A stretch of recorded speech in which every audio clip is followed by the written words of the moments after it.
Ya, halo.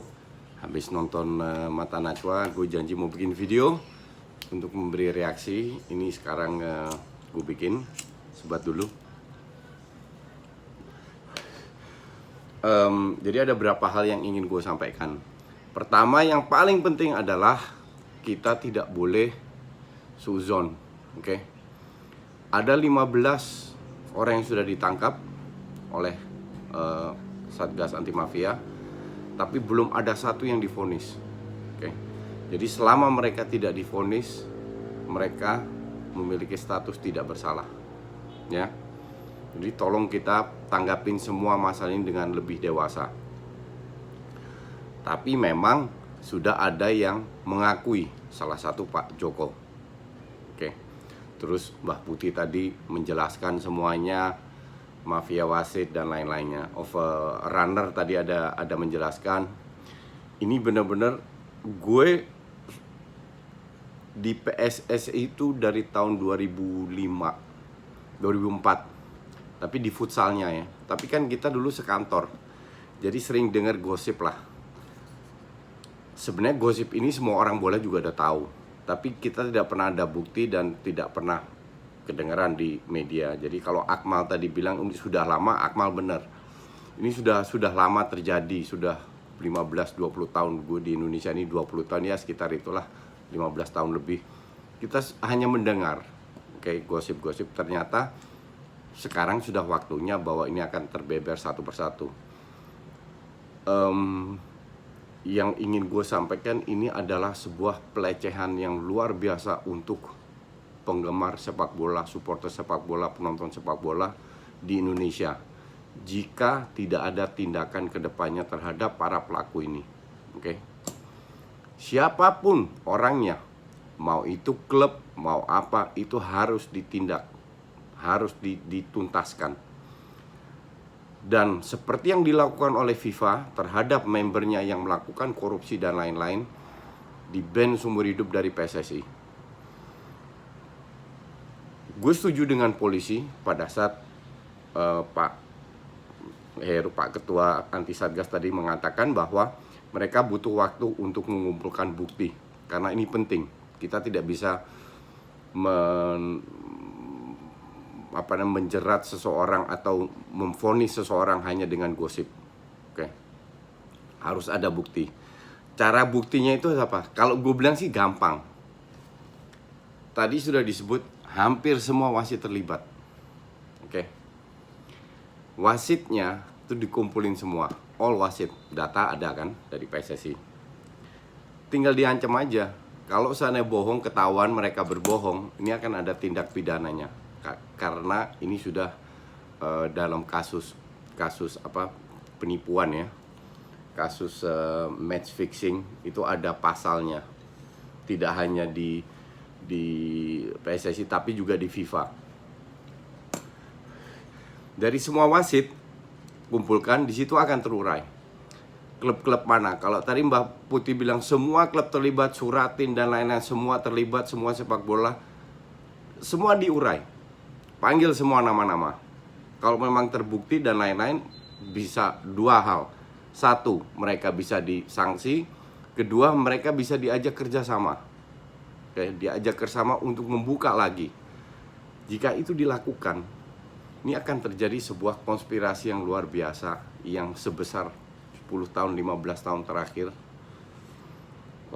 yang selama ini ternyata banyak settingan berdasarkan bukti, bukan berdasar omongan. Karena gue lihat di sini peran wasit itu penting sekali. Orang-orang yang disebut tadi, beberapa diminta keterangan, mereka bisa denial, ngeles, itu hak mereka. Tapi pada saat wasit sudah ada bukti, contoh, ini kan semua dikasih cash, oke? Dikasih cash, apakah itu duit disimpan di rumah, di bawah bantal, atau ada yang taruh di bank.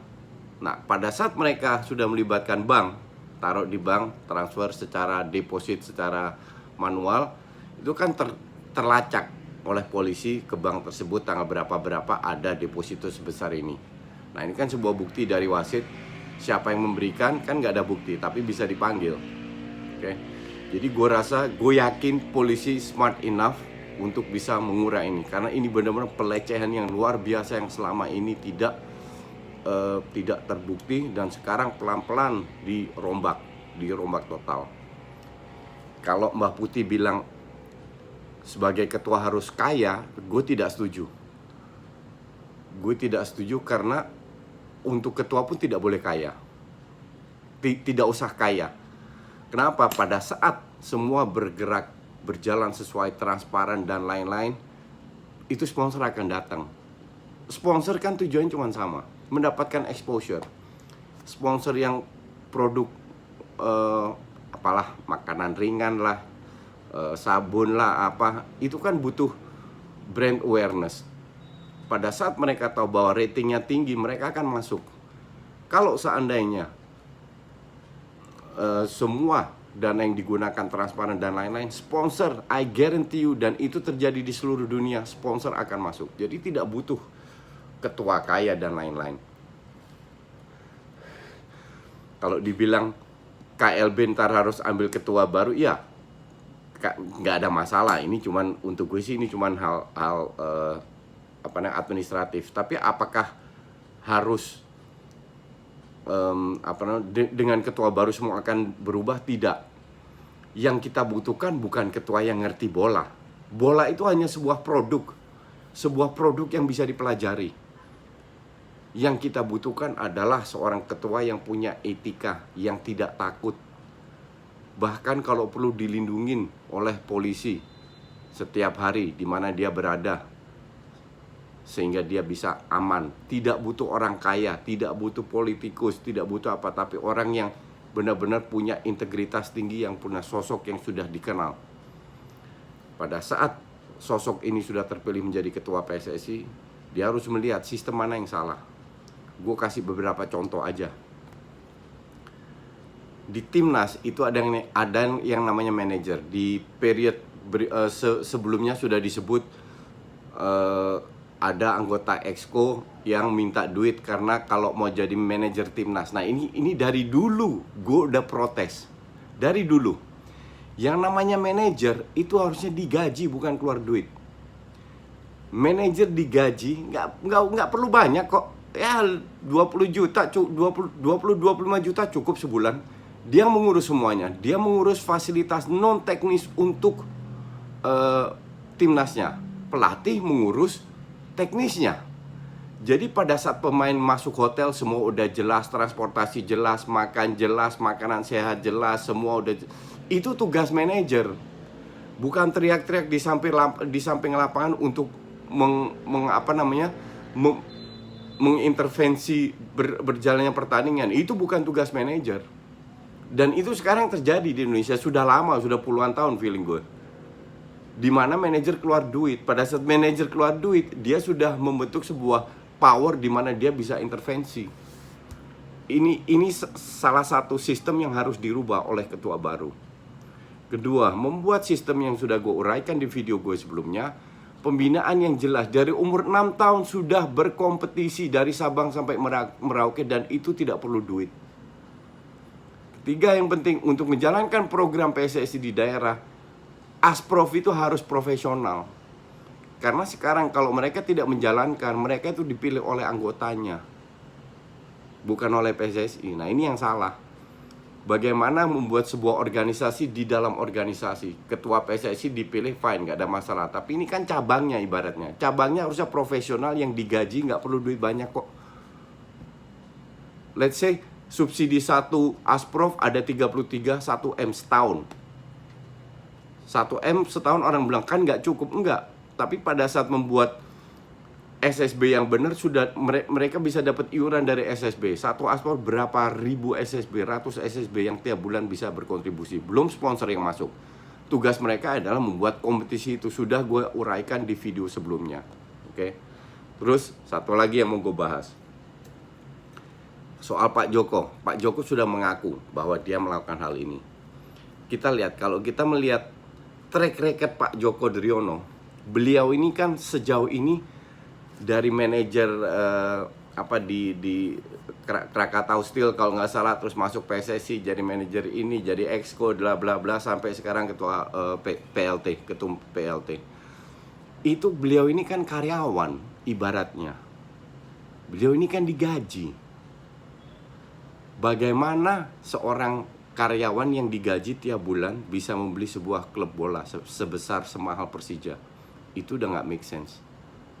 Kepentingan apa dia di Persija sampai melakukan hal-hal seperti itu? Nah, ini harus gue juga nggak tahu apa yang terjadi, tapi untuk gue itu ada missing link.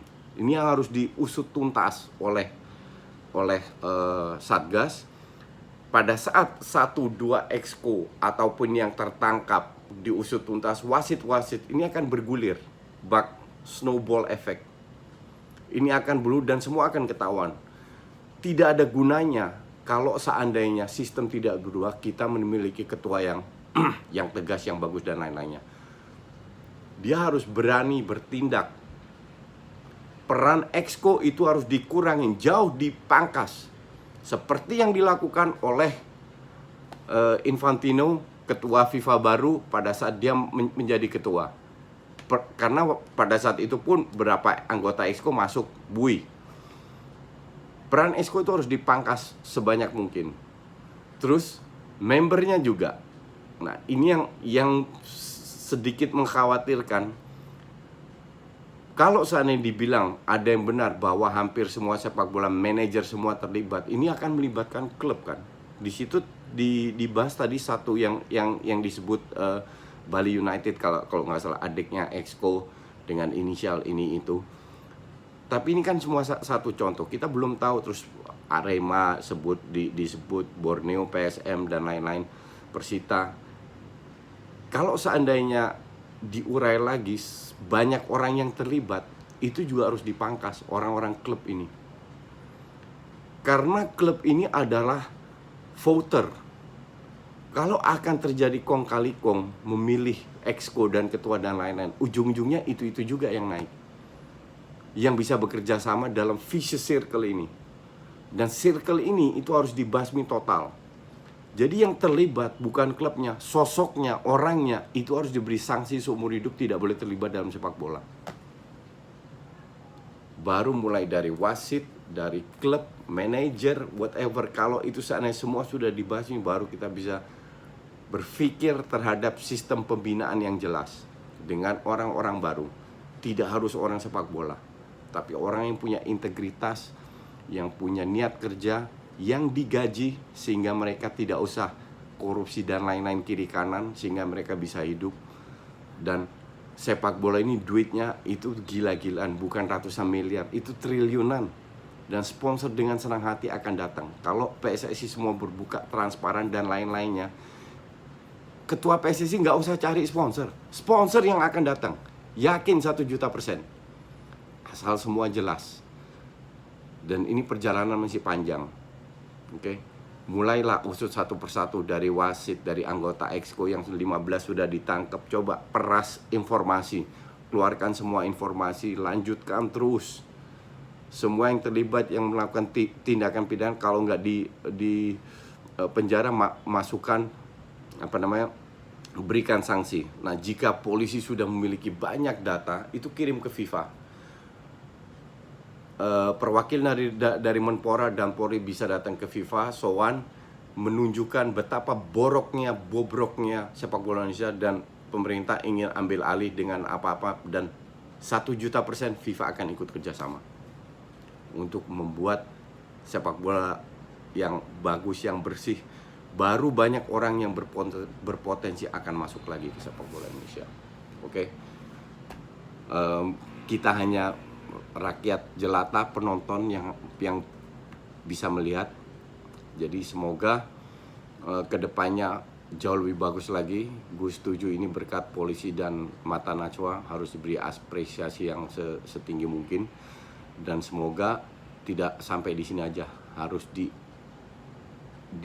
dikupas tuntas, karena ini benar-benar pelecehan yang besar buat rakyat Indonesia. Ini tidak bisa diterima dan begitu saja. Setuju dengan apa yang dikatakan Pak Presiden, habisin.